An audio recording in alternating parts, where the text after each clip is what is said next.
curso de técnica cirúrgica, eu vejo que ele é importante para os estudantes de veterinária, por quê? Porque é uma oportunidade de treinar habilidades cirúrgicas práticas, né? A gente vê que a maior parte das faculdades acaba tendo muito conteúdo teórico e o estudante não tem a oportunidade de treinar, de colocar a mão na massa ali na real. E a gente sabe que a cirurgia não é uma disciplina teórica, é uma disciplina que exige treino. E é isso que eu sinto que os estudantes vêm fazer aqui com a gente: treinar, treinar e treinar. O veterinário que já é formado vem para o curso de técnica cirúrgica para conseguir lapidar informações que ele já tenha, pegar novas informações de forma rápida, detalhada e conseguir treinar de forma prática tudo aquilo que ele ou não faz por insegurança ou que ele quer aprender a fazer para começar a trabalhar de uma forma nova dentro da sua rotina. Como pessoas da minha cidade passaram, que o curso foi sensacional, maio de 2022, falaram, eu já comecei a correr atrás, mandei mensagem pro pessoal, incomodei muito o pessoal da secretaria, fiz a matrícula, carreguei 5 amigos meus comigo pra cá e essa parte é muito emocionante porque foi difícil estar aqui.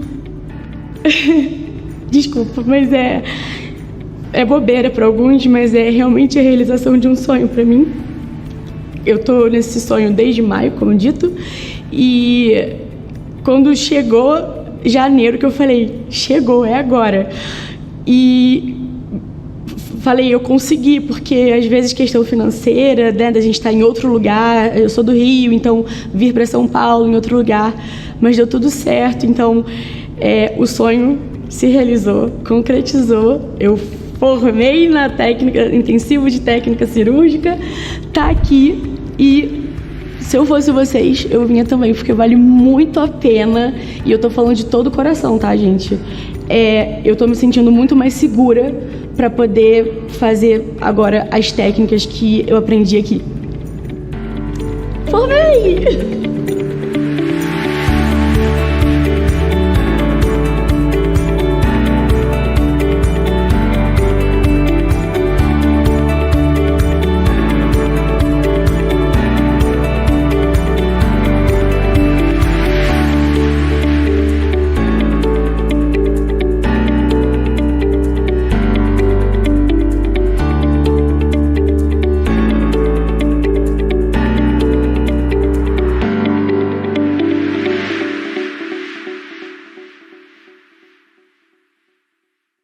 Fala pessoal, tudo bem? Sejam todos muito bem-vindos a mais uma aula semanal aqui da Anclivepa São Paulo. Mais uma aula semanal nossa da cirurgia Anclivepa, porque o nosso objetivo é chegar em todos os locais e para todo mundo para levar conteúdo com qualidade para que todos possam aprender. E hoje sou eu que estou falando aqui para vocês, Daniel Herrera Jarruge, médico veterinário, cirurgião, que trabalha com cirurgia há pelo menos 18 anos, né? Não sei quando vocês vão ver essa aula, de repente já passou mais 2 anos, então há pelo menos 18 anos na data de hoje, da gravação desta aula, e tô por aqui para trazer um pouquinho de conhecimento para vocês, um pouquinho de conteúdo sobre anatomia.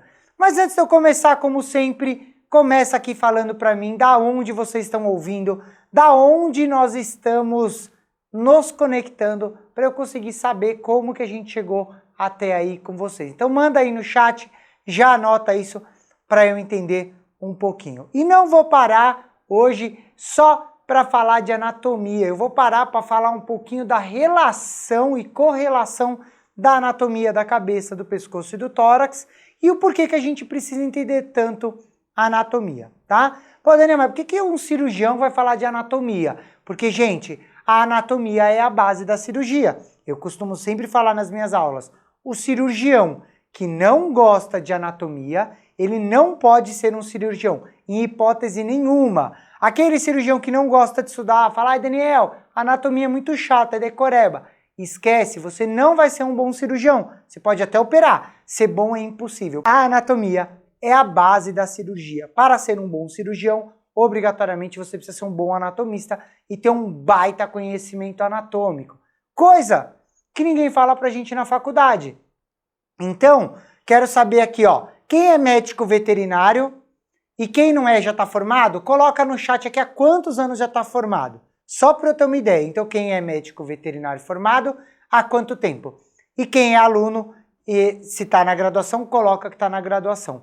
Porque eu vou falar para vocês, gente, na minha época de graduação, eu aprendi, como todo médico veterinário, a anatomia isolado de tudo. Então, primeiro semestre, você chega na faculdade, vai lá para aquele laboratório e aprende um monte de conteúdo de anatomia. Começa a ver lá aqueles ossos, aquelas pontas, aquelas falhas ósseas.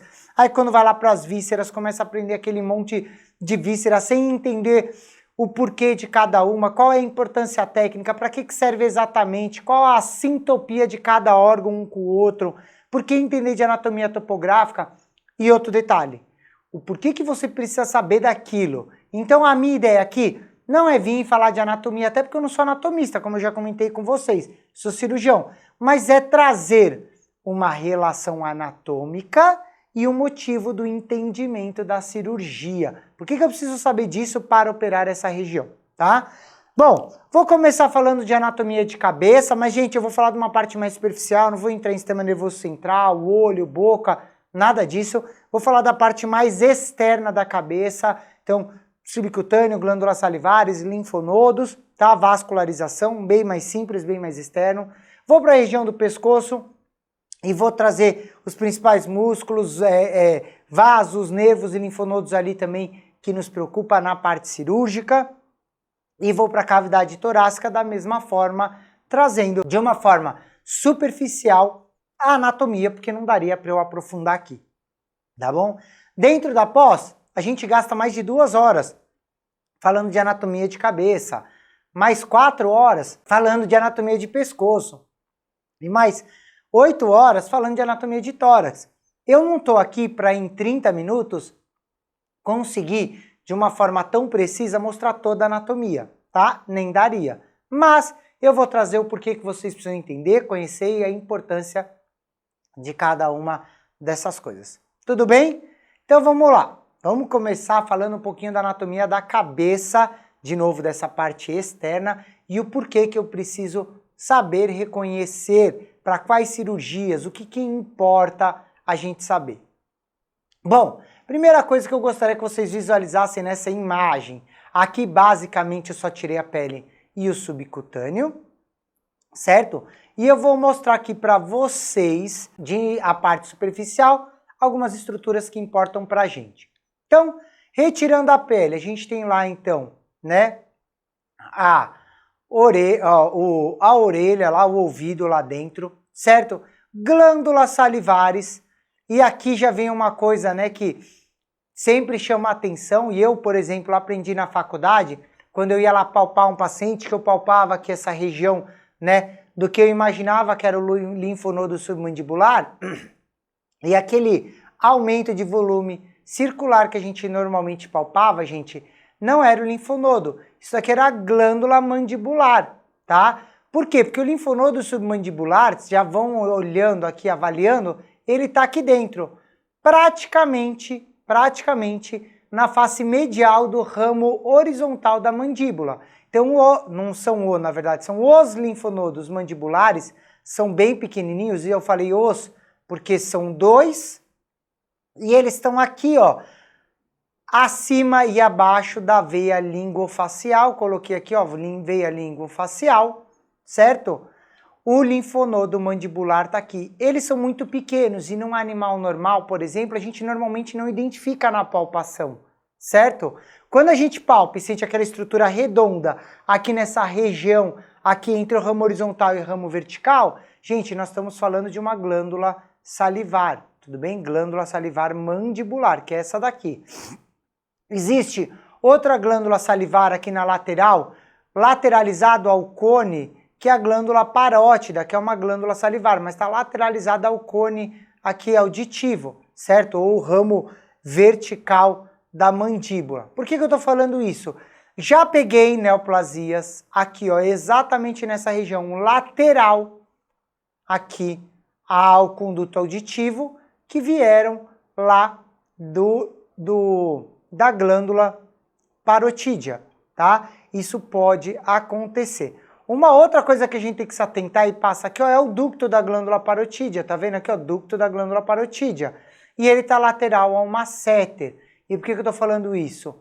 Neoplasias, cirurgias ou traumas nessa região podem lesar o ducto parotídeo, que está bem aqui nessa região, tá? Chama a atenção para vocês glândula mandibular e vasos, veia maxilar, que está aqui, veia linguofacial, que está aqui. A junção da veia maxilar e linguofacial formam a jugular, que é aquela veia que a gente palpa para fazer o garrote, coletar sangue nos cães pequenininhos, normalmente, nos gatos. Por que eu estou falando isso para vocês? A glândula salivar que está aqui, ela está na bifurcação da jugular? Não, é o contrário. A veia maxilar e a veia linguofacial se confluem, se juntam e dela forma aqui a jugular. Então ela não está na divisão da jugular, ela está na junção da maxilar com a lingual para formar a jugular. Quando eu faço um garrote, num paciente com tricotomia nessa região, a jugular aumenta de volume, a maxilar e a linguofacial, e aí eu sei exatamente a posição anatômica tanto dos linfonodos quanto da glândula mandibular e também aqui da parótida em caso de necessidade, tá? E eu estou mostrando aqui essa parte anatômica da cabeça porque são exatamente essas as nossas referências anatômicas. E por que eu preciso saber da glândula mandibular, da glândula parotídea? Glândula parotídea principalmente nos casos de neoplasia de glândula parotídea, que eu vou precisar retirar. Glândula mandibular é importante eu conhecer porque nos casos daquelas cialoceles ou daqueles aumentos de volumes aqui na região cervical ventral em que eu tenho líquido, eu posso precisar tirar a glândula mandibular, seja direita, seja esquerda, ou ambas até, então eu vou ter que tirar ela, tá? E o linfonodo mandibular, que como mostra aqui na imagem, deixa eu dar um zoom aqui, como mostra aqui na imagem, tá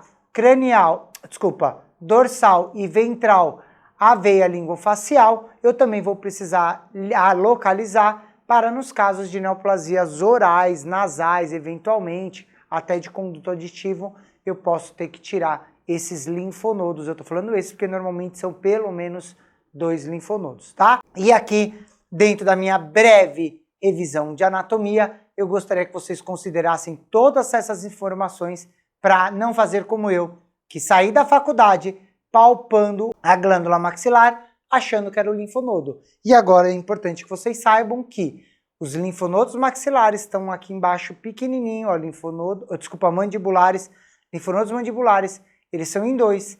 Então, quase que medial ao ramo da mandíbula, então num paciente normal a gente não palpa e a gente não consegue visualizar ele de forma tão simples quanto a glândula mandibular grandona.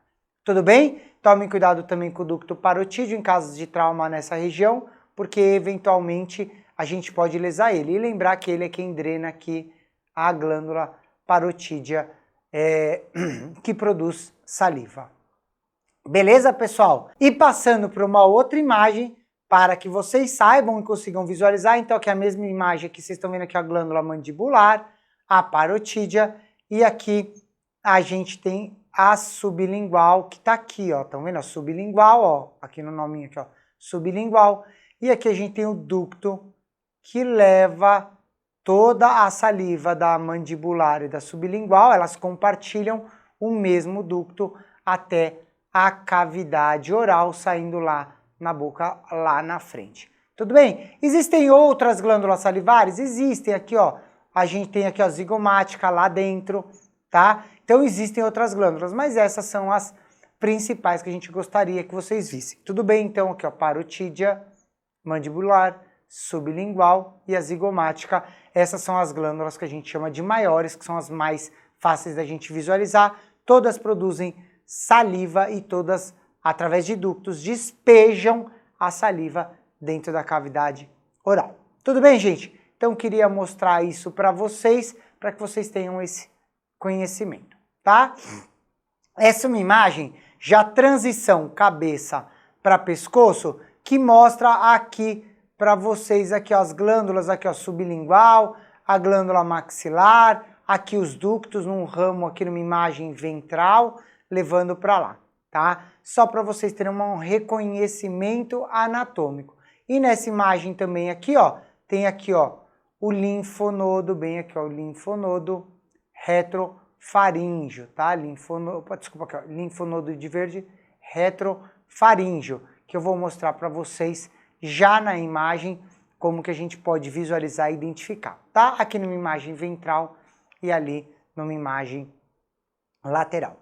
Outra coisa que é importante o cirurgião conhecer, e toda vez que a gente dá aula de anatomia, de cavidade oral, de laringe, de intubação, que as pessoas precisam conhecer, e aí fica uma crítica minha para o cirurgião conhece pouco, é a anatomia da cavidade oral interna, né? Então nós estamos vendo aqui os corniculados, os cuneiformes, as pregas vocais aqui dentro, então é o processo cuneiforme, prega vocal, corniculado, tá? A epiglote, essa daqui mais baixa. Por que eu estou mostrando tudo isso para vocês?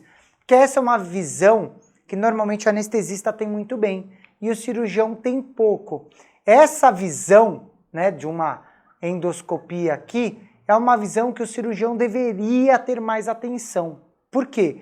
Eventualmente a gente não consegue identificar alterações anatômicas se eu não estiver acostumado a ver uma imagem como essa, tá? E o cirurgião precisa estar adaptado a visualizar isso, porque eventualmente a gente pode ter paralisia de laringe, eventualmente a gente pode ter inversão de sacos laríngeos, que parece até as pregas vocais, mas não é. Eventualmente eu posso ter edema de toda essa região, tá? Eu posso ter aqui alterações da glote, então tudo isso, gente, a gente precisa estar adaptado. E essa visão talvez o cirurgião ainda tenha mais do que essa daqui, que é uma imagem muito importante, que é uma imagem medial, né, da laringe. Por quê? Eu tenho aqui a cartilagem tireoide e a cartilagem cricoide, e eu tenho aqui no meu ligamento cricotireoidiano, que é o ponto, por exemplo, quando a gente precisa fazer uma intubação cricoaritinoideia, aonde a gente entra. Por que é nesse ponto que a gente entra? Porque é um lugar mais fácil de entrar numa emergência. E nos casos de emergência, que eu não vou ficar falando de emergência, é mais fácil fazer aqui uma punção ou uma intubação cricotireoideia do que uma traqueostomia temporária, por exemplo. Isso eu estou falando na emergência, não nos casos em que o paciente vai ficar com uma traqueostomia temporária para ir para uma internação. Então, essa imagem aqui, ó, é uma outra imagem que o cirurgião tem que estar bem adaptado, e fica aqui o meu convite para vocês conseguirem treinar, inclusive em vocês, porque a gente tem exatamente as mesmas estruturas, e aí eu consigo palpar e sentir a cartilagem cricoide, dou um pulinho, sinto a minha cartilagem, o meu músculo, e quando eu falo vibra no meu dedo, e quando eu subo um pouquinho mais, eu sinto a cartilagem tireoide que é dura, exatamente da mesma forma que eu faria num paciente se fosse ver. Então, eu acho que todo cirurgião deveria ter um conhecimento dessa região a fundo, tá? Pô, Daniel, eu quero ter um conhecimento a fundo dessa região. Como que eu posso treinar para chegar lá? Essa é uma visão medial, né? Então, dorsal, do paciente decúbito dorsal, medial dos músculos. E para eu chegar lá, eu preciso acessar. Para eu acessar, eu preciso conhecer os músculos externocefálico, que são esses músculos grandes aqui que já estão abertos em formato de V, e os músculos externo e ioideu, são esses dois pares musculares que são divididos por uma fáscia bem aqui no meio, tá? A partir do momento que eu abro os externo-cefálico e externo-ioideu, eu vou visualizar lá dentro os músculos externo-tireoideu, que estão aqui mais abaixo, e já visualizo a traqueia, e aqui a gente consegue visualizar a laringe exatamente com aquela visão que eu mostrei aqui para vocês. Então, o que vocês estão vendo aqui, ó, tá? O que vocês estão vendo aqui é o que a gente está vendo aqui nessa região, coberto pelos músculos aqui em cima. Tudo bem? Por que eu preciso conhecer essa região e saber que eu tenho que abrir os músculos externo-cefálico, externo-ioideu, e lá dentro eu vou ver o músculo externo-tireoideu aqui, né, que está teoricamente cortado, mas no bicho vivo não está cortado. Por que eu preciso conhecer isso? Porque para abrir lá eu vou identificar traqueia, vou identificar tireoide e esôfago. É um acesso comum para eu operar essa região cervical, traqueia, esôfago e tireoide. E eu preciso ter um conhecimento bom anatômico por outros motivos. Então aqui, quando eu vou ver numa imagem, eu estou vendo a tireoide direita, a tireoide esquerda, paratireoide lá em cima pequenininha, esôfago lá embaixo e eu tenho aqui, ó, um nervo. Que nervo que é esse daqui, ó? É o nervo laringeu, tá? Que vai descer e subir seguindo a traqueia para inervar aqui a laringe. Então eu tenho que ter um conhecimento anatômico dessa região para não correr risco de lesar traqueia, nervo laringeu aqui, as tireoides, as duas tireoides, as paratireoides e o esôfago. E lembrar que de um lado eu vou ter a bainha carotídea e do outro lado eu não tenho bainha carotídea, tá? De um lado eu tenho bainha carotídea, do outro eu não tenho bainha carotídea. Tudo isso para um cirurgião que vai operar essa região ou que um dia pode precisar, numa intervenção, entrar nessa região, é importante ter esse conhecimento anatômico. Tudo bem, gente? Além do que aqui vocês estão vendo lá dentro, lá a carótida jugular interna e carótida, passando aqui, ó, carótida de um lado, carótida do outro, para passar aqui. E, como vocês podem ver, também tem o esôfago, que em vários pacientes, inclusive, a gente até pode, vou por confundir aqui pela tonalidade de cor, até com o músculo, tá? Lembrando que o esôfago cervical está desviado para o lado esquerdo do nosso paciente, então, vocês estão vendo aqui na imagem, desviando para o lado esquerdo, né, do paciente, o esôfago. Tudo bem, pessoal? Beleza? Tudo isso a gente consegue visualizar de forma bem rápida. E, se eu for para uma imagem lateral dessa região, transição do pescoço para a cabeça, eu estou mostrando aqui para vocês, aqui, ó, tireoide, músculo aqui, ó, músculo externo-ioide e eu estou mostrando aqui para vocês o linfonodo retrofaríngeo em outra imagem, aqui numa imagem lateral. Lembra que eu mostrei lá numa visão ventral? Aqui eu estou mostrando numa imagem lateral e eu estou mostrando aqui também para vocês o nervo e a vascularização para que vocês entendam. Pô, Daniel, mas por que você falou do linfonodo retrofaríngeo tantas vezes? Falou lá na cabeça, falou agora no pescoço. Porque, por exemplo, tumores de tireoide, o linfonodo retrofaríngeo tem que sair junto. Alguns tumores de cabeça vão drenar para o linfonodo retrofaríngeo. Assim como o linfonodo submandibular é extremamente importante nas neoplasias de cabeça, o retrofaríngeo é o principal linfonodo que eu preciso localizar, identificar e tirar, por exemplo, nos tumores de tireoide, em alguns tumores dessa região, tá? Então vocês precisam conhecer. Dá para fazer a retirada do linfonodo retrofaríngeo por dois acessos. Um acesso lateral, elevando a glândula mandibular, e num acesso medial, dissecando lateral, ou entra ali o músculo externo ioideu, saindo para mais superficial. São duas possibilidades de acesso que a gente tem que conhecer para quando a gente vai operar essa região. Beleza? Bom, pessoal, e agora? Vamos para a cavidade torácica. Por que eu vou trazer um pouquinho aqui da anatomia da cavidade torácica? Porque eu tenho algumas coisas de musculatura fora que são muito importantes e algumas coisas dentro que vocês precisam se alinhar. Primeira coisa de músculo fora que eu quero mostrar para vocês é esse músculo aqui, grandão, que está aqui em roxo no desenho.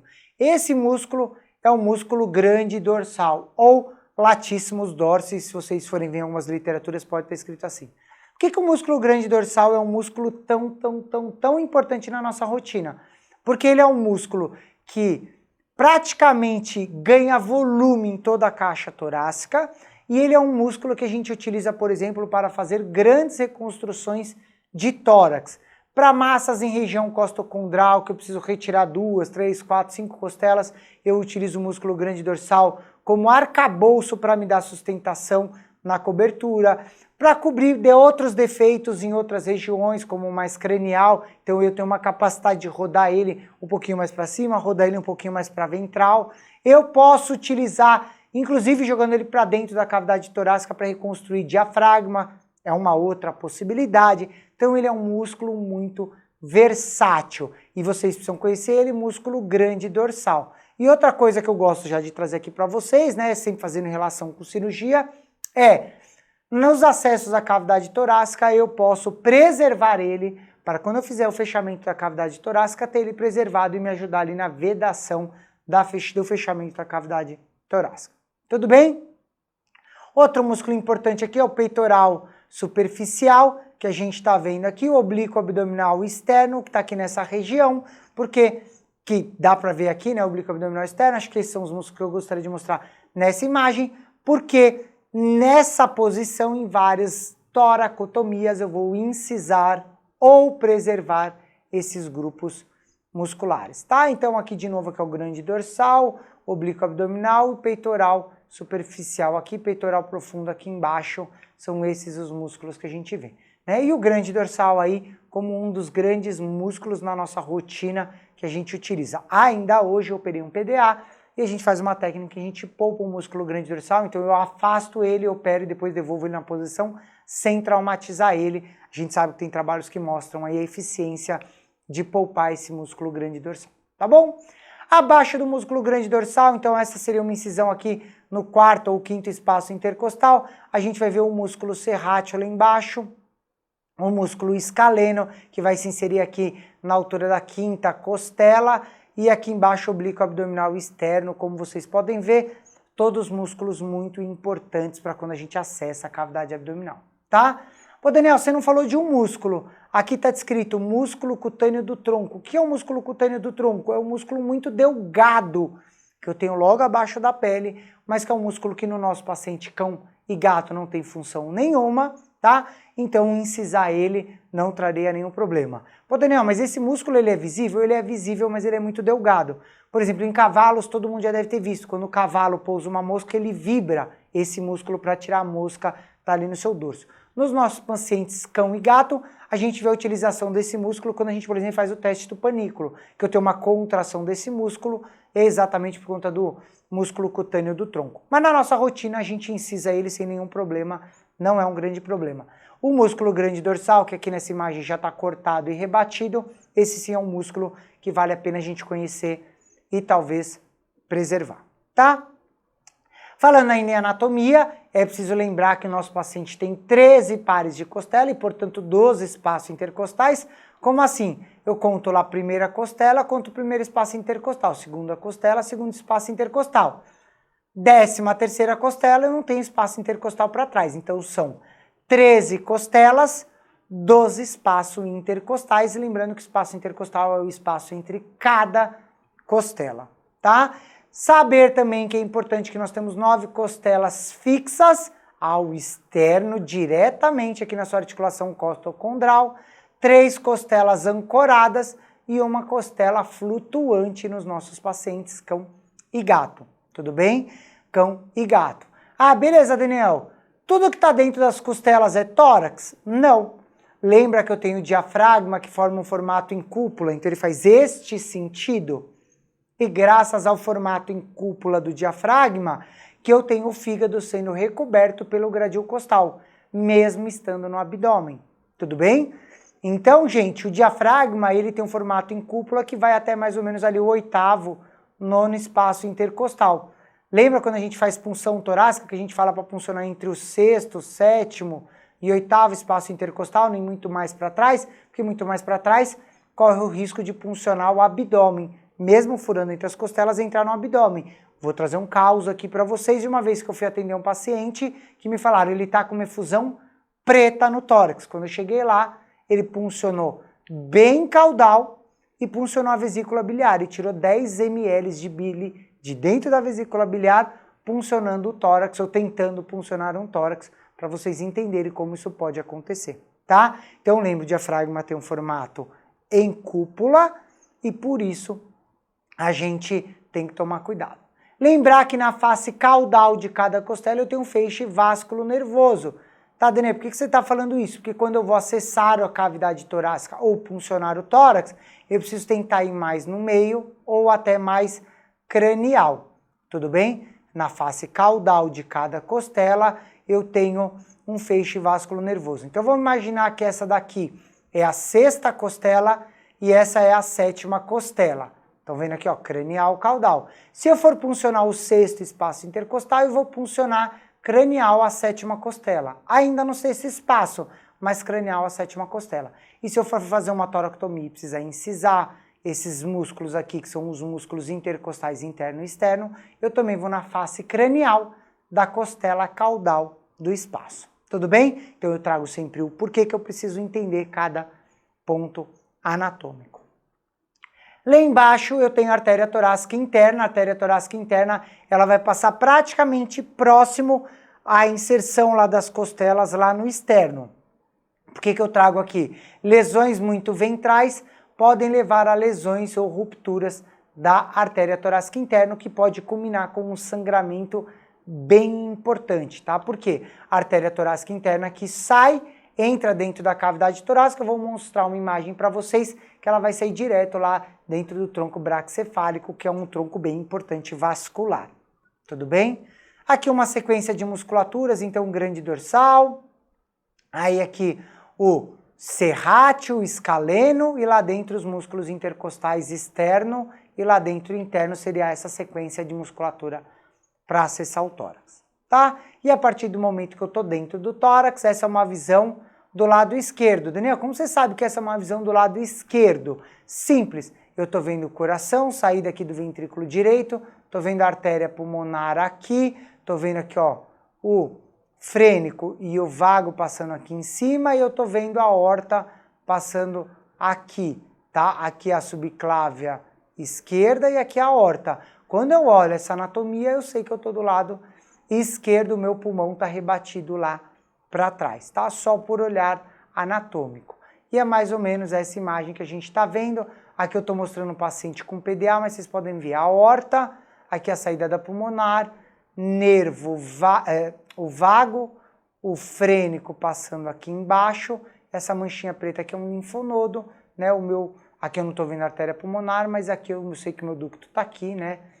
Pela localização anatômica.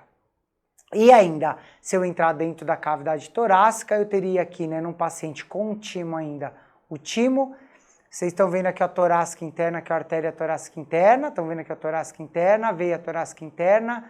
Saindo lá de baixo do arco aórtico eu tenho a aorta, tronco braquicefálico, subclave esquerda, e a aorta descendente, a aorta torácica descendente. Sai do cão só 2 artérias do arco aórtico, humano saem 3 artérias, tá? Aqui vocês estão vendo a veia cava cranial chegando, num cão a gente não visualiza, e num gato a cava sangrando, aqui eu tirei todas as estruturas de cima, tá? Vocês estão vendo aqui saindo do arco aórtico, aqui ó, a pulmonar, do arco aórtico não, desculpa, do ventrículo direito a pulmonar, que vem para cá, e aqui eu tenho o linfonodo laringeu, que sobe e irriga lá em cima a traqueia. Então, ó, o vago desce, desce, desce, sai do vago laringeu, o laringeu entra aqui em direção à tela e vai subir lá, inervar lá a laringe, como eu já expliquei para vocês, tá bom? O vago desce aqui, o ramo dorsal e ramo ventral do vago, e aqui vocês estão vendo o frênico que vai até o diafragma para fazer toda a sua inervação.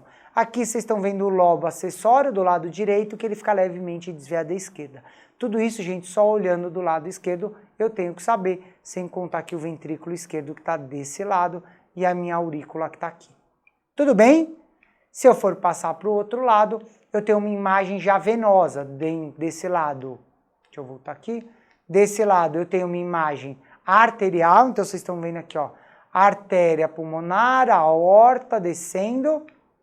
Quando eu mudo para o outro lado, eu estou vendo sistema venoso, então eu estou vendo aqui, ó, veia cava caudal, veia cava cranial e a veia asgos coletando sangue de todas as costelas, veia asgos chegando na veia cava cranial, veia cava caudal, tá? Aqui não tem, mas o meu frênico passa aqui embaixo junto à cava caudal, distribuindo inervação lá para o diafragma. O que eu estou vendo aqui nesse meu paciente? Ducto torácico aqui, ó, em verde, ducto torácico passando no tórax, vindo até aqui cranial. Tá? A vascularização linfática aqui ascendendo também para essa mesma região, tá? Tudo isso visualizando do lado direito, eu tenho uma visão bem clara, tá? E não podemos lembrar do pulmão, que eu tenho 2 pulmões do lado esquerdo, 4 pulmões do lado direito. Entendeu? Por que eu tenho 2 pulmões do lado esquerdo só? Porque eu tenho uma capacidade pulmonar de 45% só do volume respiratório, porque do lado esquerdo eu tenho um coração, que tem uma massa muito grande, tá bom? Adriana, mas eu estou vendo 3 imagens, essa é a porção cranial e essa é a porção caudal do lobo cranial esquerdo. Os dois aqui são um lobo único dividido em porção cranial e porção caudal. porção cranial do lobo cranial, porção caudal do lobo cranial. E o lobo caudal esquerdo, tá? Quando eu mudo de imagem, eu já vejo 4 lobos, lobo cranial, lobo médio, lobo caudal e o lobo acessório, que como eu mostrei na outra imagem para vocês, ele, apesar de estar do lado direito, ele está levemente desviado para o hemitórax esquerdo, tá? Mas ele faz parte do lado direito da cavidade torácica. Então eu tenho 4 lobos bem definidos. E por que eu preciso conhecer os 4 lobos? Porque em caso de lobectomia, eu preciso identificar para saber o acesso exato que eu vou entrar, tá bom? Então, ó, porção cranial, porção caudal do lobo cranial esquerdo e lobo caudal esquerdo. Porção cranial, porção caudal e lobo caudal. Tudo bem? Gente, isso é só um pouquinho da importância de vocês conhecerem a anatomia do tórax, da região cervical e da região da cabeça, para que vocês entendam, e eu tentei fazer aqui, trazer uma sintopia vascular, anatômica, para que vocês consigam entender a importância de cada coisa. Tudo bem? Para quem quiser saber mais, tiver mais interesse, quiser entender mais tudo isso que eu falei, fica o meu convite para vocês irem participar do curso de técnica cirúrgica. É um curso muito legal, em que a gente, em 10 aulas, 100% prática dentro do laboratório, consegue trazer para vocês todo o conteúdo, tá? Existem 2 módulos duas formas desse mesmo curso. Um módulo de férias em que vocês vêm e passam 2 semanas treinando com a gente de segunda a sexta, então 10 dias, 2 semanas inteiras imersos dentro do laboratório. Existe o mesmo curso no formato modular, em que eu tenho um fim de semana por mês, por 5 meses, as mesmas 10 aulas, para que vocês façam também uma imersão em cirurgia, tá? E é um curso tão legal que a gente garante que vocês saem operando, porque no final do curso tem uma campanha de castração e todo mundo castra. Esse é um curso que é feito para o aluno de graduação a partir do 1º semestre até para aquela pessoa que já está formada há 5, 10, 15 anos e quer dar uma lapidada e atualizada em todas as técnicas cirúrgicas de rotina. É um curso prático, 100% mão na massa. Então fica meu convite para vocês virem conhecer o curso e nos vemos lá no curso de técnica cirúrgica. Um abraço, obrigado, eu espero ter ajudado e não deixe de compartilhar essa aula com seus colegas. Oi, eu sou o Enzo Cook, atualmente estou cursando o 10º semestre de Medicina Veterinária, moro aqui em São Paulo, capital, e hoje eu estou concluindo o curso intensivo de técnicas cirúrgicas aqui na Associação Anclivepa São Paulo. Na verdade, eu conheci o curso, me interessei pela Anclivepa, porque o Daniel Jarruge e o Cauê, eles foram fazer uma palestra na minha faculdade e eles comentaram sobre o curso. Eu gostei muito da palestra, comentaram sobre o curso e eu fiquei interessado. Sempre me interessei pela área da cirurgia, estou finalizando o curso de veterinária e estava buscando um próximo passo, assim, para me encontrar na área da cirurgia. Aí bateu com essa palestra que eu tive deles e eu me interessei pelo curso. Aí eu gostei bastante da aula de sistema reprodutor e também da aula de esplenectomia. Eu gostei bastante da didática dos professores, principalmente, porque eu consegui aplicar bem a técnica. O curso, ele foi bastante decisivo na minha vida no momento que eu tô, porque eu sei que eu gosto de cirurgia, mas não tinha uma ideia ampla do que é a cirurgia ou de como eu faria uma cirurgia, e o curso trouxe tudo isso para mim, e isso foi muito importante. Aqui eu tive a oportunidade de ter minha primeira cirurgia, realizar minha primeira cirurgia como cirurgião, e foi uma experiência muito boa. Não foi, óbvio que deu aquela ansiedade, mas não foi uma experiência ruim, foi uma experiência muito boa. Eu tive bastante auxílio dos monitores e de toda a equipe, e foi uma ótima primeira vez. Eu recomendaria esse curso tanto para quem quer a cirurgia, quanto para quem ainda está indeciso sobre a área, porque é um curso que, para quem quer, vai adorar, e para quem está curioso vai realmente decidir se vai seguir na área ou não, porque a didática dos professores são muito boas, todos eles dominam muito as técnicas, o modo correto de realizar as técnicas, e também a oratória, a didática deles são muito boas. Eles não economizam nos materiais. O mais importante para eles é realmente que você aprenda.